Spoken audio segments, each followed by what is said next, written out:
There's a deep, powerful paradox at the heart of the Black experience in America. The very faith that was twisted to justify chaining a people became their most powerful key to unlocking liberation. It's a story of transformation, of taking the tools of the oppressor and reforging them into weapons of survival, resistance, and unshakable resilience. This is the story of how faith has fueled the soul of Black communities throughout American history. From secret prayers whispered by the enslaved to the modern-day fight for justice, it's a testament to a faith that couldn't be contained by chains, a faith that built a nation within a nation and sustained a people through their darkest hours and their greatest victories. To really understand this journey, we have to travel back. Not just to the shores of America, but to the vibrant spiritual world of West Africa. Before the ships, before the chains, faith was already woven deep into the fabric of life. It was a world rich with deities, ancestors, and a profound link between the spiritual and the everyday. It was a faith of rhythm, of community, of a universe where everything, living or not, had a spirit. These were the beliefs and rituals carried across the Atlantic in the hearts and minds of millions. These were the spiritual roots that refused to be severed. When enslaved Africans arrived in America, they were thrown into a brutal system designed to strip them of everything: their identity, their culture, their very humanity. Huge part of this was the forced conversion to Christianity. Armed with Bibles, slaveholders preached a warped version of the faith, a gospel of obedience and submission that painted their own cruelty as part of God's plan. They taught that slavery was God's will, that suffering on earth would be rewarded in heaven, and that to rebel was a sin against both master and God. But they made one huge miscalculation. They underestimated the resilience of the human spirit and the adaptive power of faith. Enslaved people didn't just passively accept this theology of oppression. Instead, they began a quiet, revolutionary act. They listened to the sermons and read the text, often in secret. At tremendous risk, and what they found was a different message entirely. They saw themselves in the story of the Israelites, a people held in bondage, crying out for a deliverer. They heard a God not of the oppressor, but of the oppressed, a God of justice who commanded them to break every yoke and let the oppressed go free. This was the birth of a uniquely powerful Black Christianity. It was a masterful blend of the African spiritual traditions. They remembered the call and response, the ecstatic worship, the ring shouts that echoed African dance circles with the message of liberation they found in the Bible. This new faith wasn't a drug to numb the pain of bondage. It was a stimulant. It was the very beginning of liberation theology, the belief that God is on the side of the oppressed in the struggle for freedom. The Black American Muslim, 2025. This gave them the spiritual guidance and moral courage to resist an inhuman system and start the long, hard fight for justice. The Black American Muslim, 2025. The faith of their captors was reborn as a faith of their own liberation. Under the crushing weight of slavery, you couldn't just worship openly. That was a privilege, not a right. The formal white-led church services were just another platform for control. But in the dead of night, far from the overseer's watchful eyes, something sacred was happening. Deep in the woods or in the quiet of the slave quarters, the invisible church was born. These weren't just prayer meetings. No, they were radical acts of defiance. They were gatherings where black people could be fully human, reclaiming the spiritual freedom that had been stolen from them. Imagine it. The air thick with humidity, the only light from a sliver of moon. A small group gathers, their faces lit by a single, hidden lantern.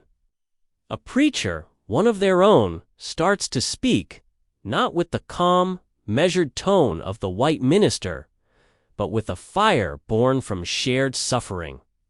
He speaks of Moses, of Daniel in the lion's den, of a God who sees their tears.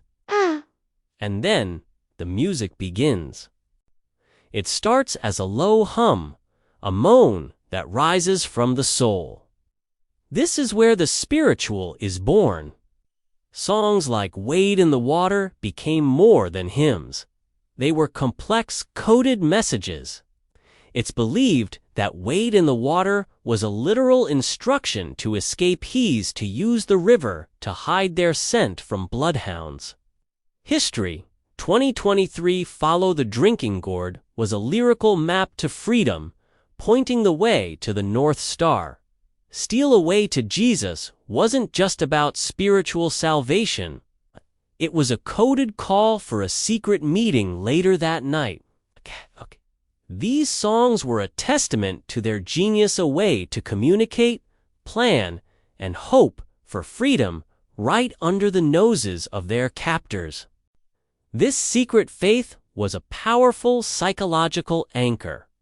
In a system designed to make you feel like property, faith told you that you were made in God's image, that your life had meaning, and that this suffering wasn't the end of your story.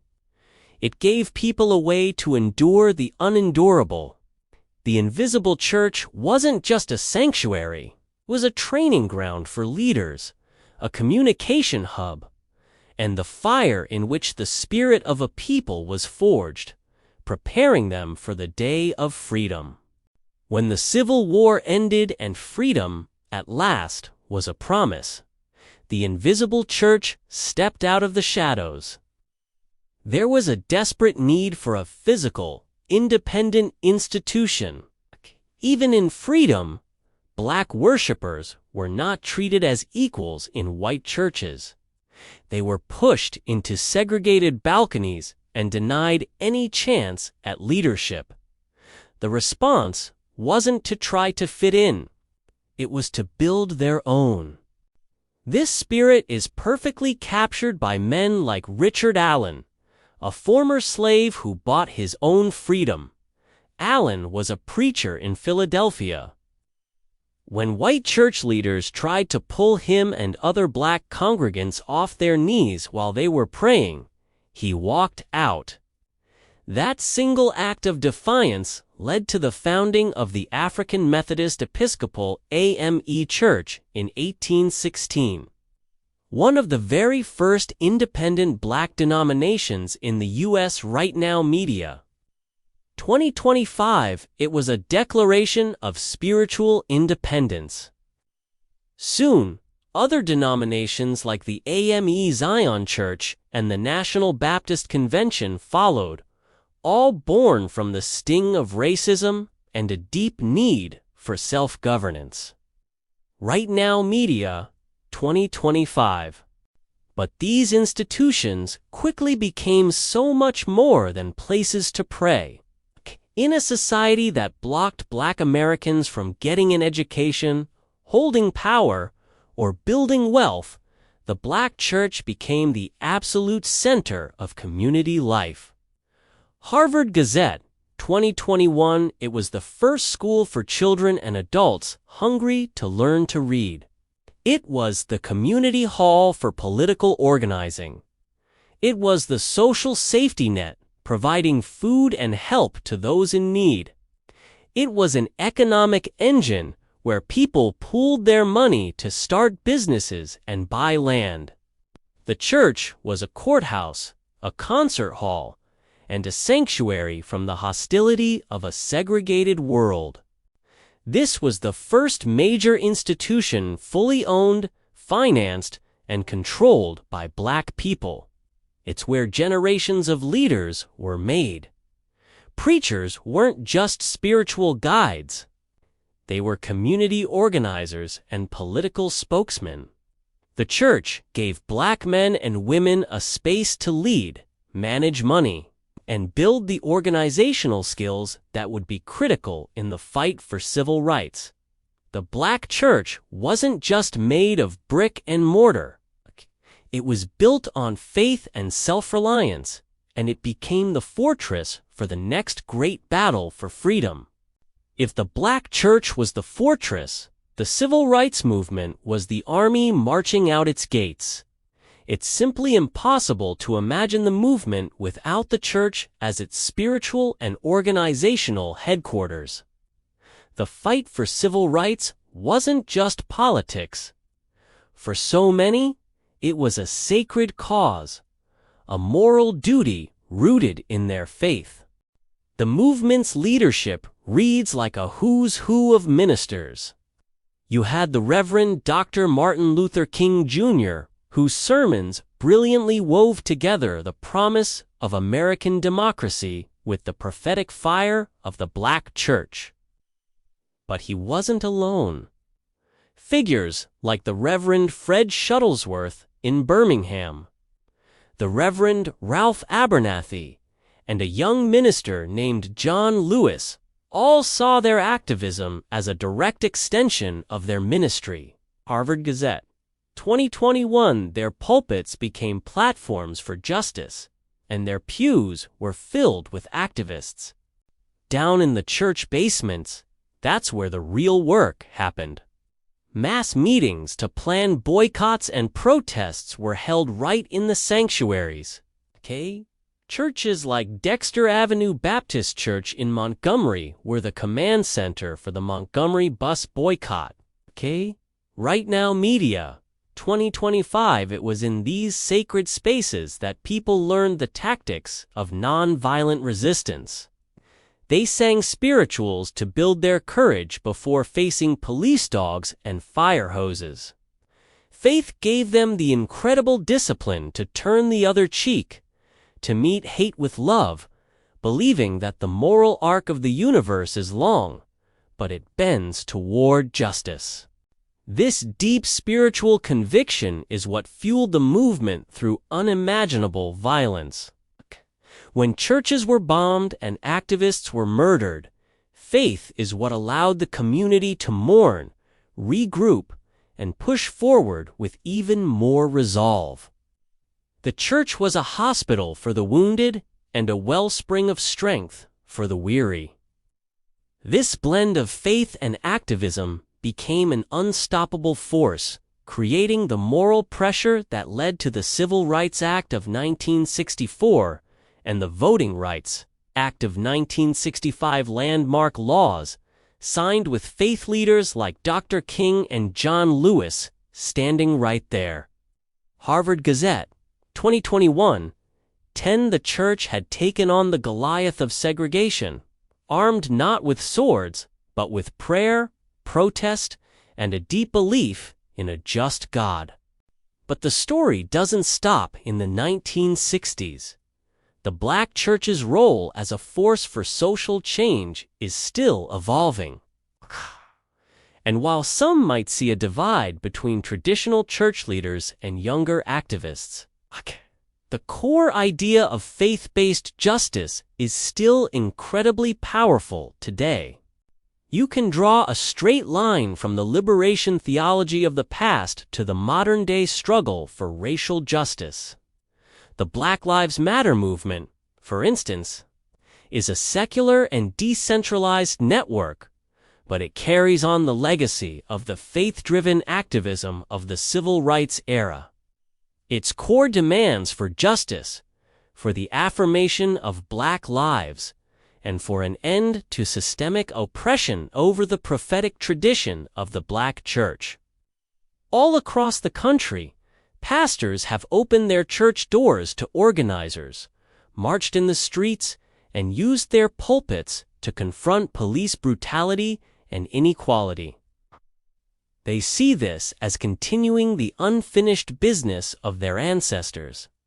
For them, this activism isn't a break from their faith, it's the ultimate expression of it. They're guided by biblical calls to bring good news to the poor and to proclaim freedom for the captives and the oppressed. This shows that the church isn't just a monument to the past.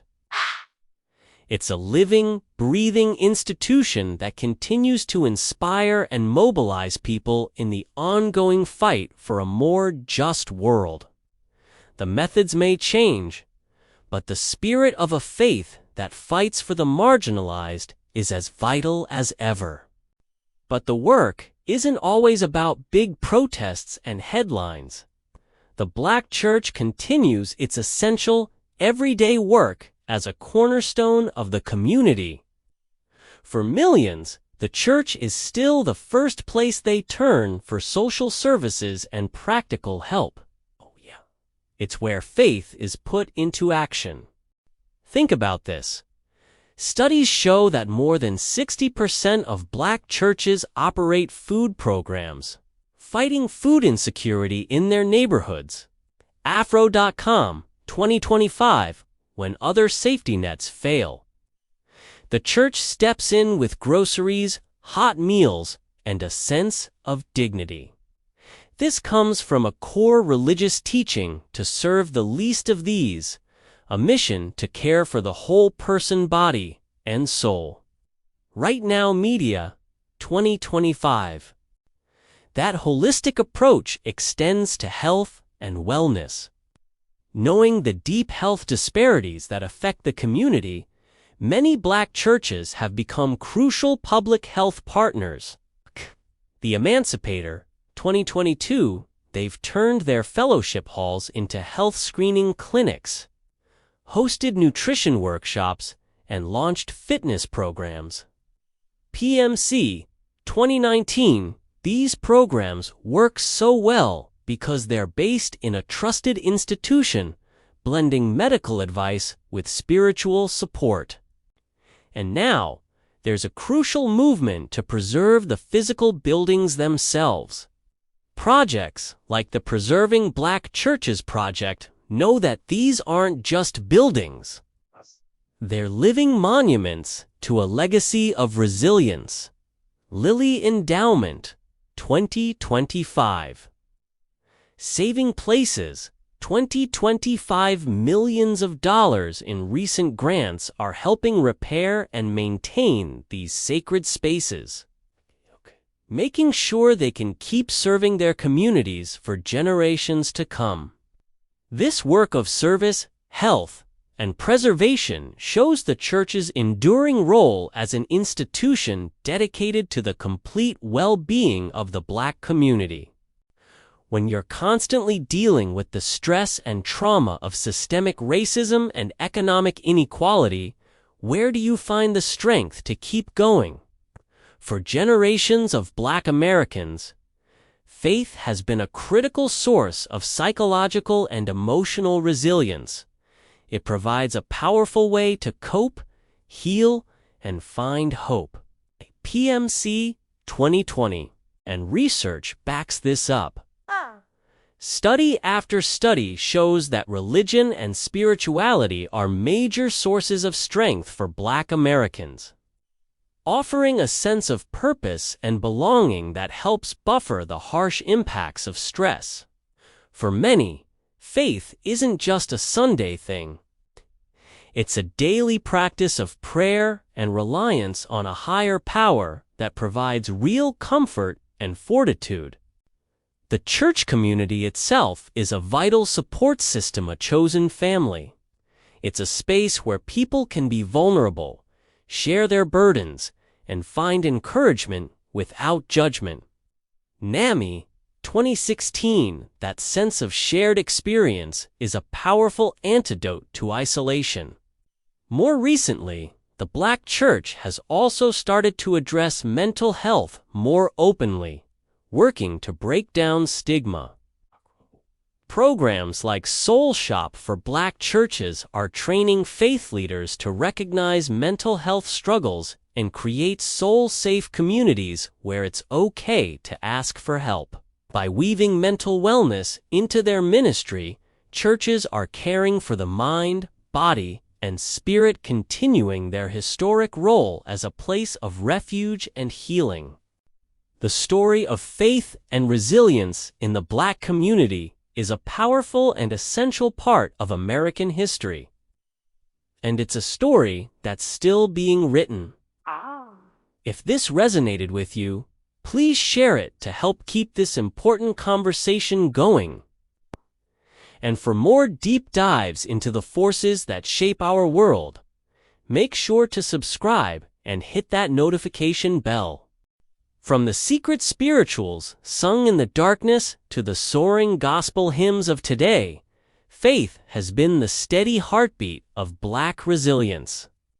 It's the ultimate story of transformation, of taking a religion used to oppress and turning it into a revolutionary force for liberation, community, and survival. The Black Church became more than a house of worship. It became the cultural, political, and spiritual center of a people, raising up leaders, organizing movements, and guarding a collective sense of dignity against all odds. That legacy is alive and well. It lives in the ongoing fight for social justice, in the quiet acts of community service, and in the profound spiritual strength passed from one generation to the next. Poet Commons, 2025, as we work to preserve these historic spaces and support their modern missions. We honor a faith that has not only been a shelter in the storm, but a force that has learned to command the storm to be still. It is a testament to the unshakable belief that even in the deepest darkness, hope can be found and a new day can be sung into existence.